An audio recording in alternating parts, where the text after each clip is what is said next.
Greetings all, so this is a little tutorial on how to basically digitally paint, draw, whatever, sketch, well, a facial expression I guess. Yeah, I decided I wanted to do this video because one, I really like just drawing portraits like this, I find it really fun, and two, I really wanted to do more of this character because she's very stylized. We'll get into that a bit later though. So basically this is a facial expression of a D&D NPC that I was making, and what I found out is when I was doing her facial expression, there she is on the left, yeah, she's like a treasure hunter kind of thing, but yeah, as I was doing the facial expression, I found out that the more lines you have fits more with the, I don't know, expresses it more in a way. So if you have barely any lines, it'll be like a normal face, unless it's like a, I don't know, old person or whatever, then they'll have wrinkles and stuff like that. But if it's like someone who's got their face scrunched up, so for example this character, sorry about that bloody fire alarm. Anyway, yeah, so the facial expressions, where was I? Yeah, angry face. So yeah, angry faces and stuff like that, they're more scrunched up, so it's more like round the nose, forehead, when they're stressed or whatever. It's like when people are about to, I don't know, like cry or get worried, their eyes widen. That's what my teacher told me like ages ago. But yeah, so that's like some of my advice, I guess. Some of the important advice. What I actually did for the shading and stuff is I followed someone called Marc Brunet's method. He's a really good guy. I recommend you go check out his YouTube channel. He's a concept artist for Blizzard, and he also has tutorials, but I'll get to that in a minute. Talk about that I'll put in the description below, like lessons and stuff like that. Anyway, yeah, I was actually going to almost give up with this piece because I was drawing it and I was like, God, this looks terrible. Like at the start. But I'm glad I stuck it through.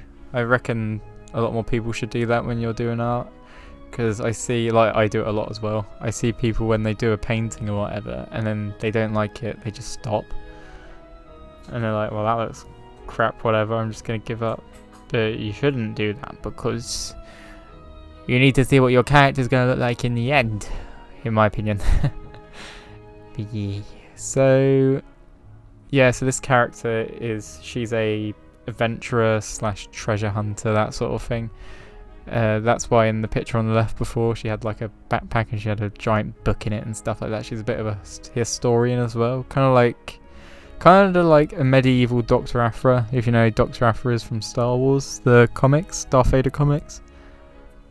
Yeah, she's like an archaeologist kind of person. But as you can see, I'm just painting in like the shading and stuff like that. For example, I accidentally went a bit overboard with the highlights. Like this painting's a lot lighter than what I usually go for. Like I usually put a lot of shadow in and stuff. So this was something a bit different for me, a bit spooky.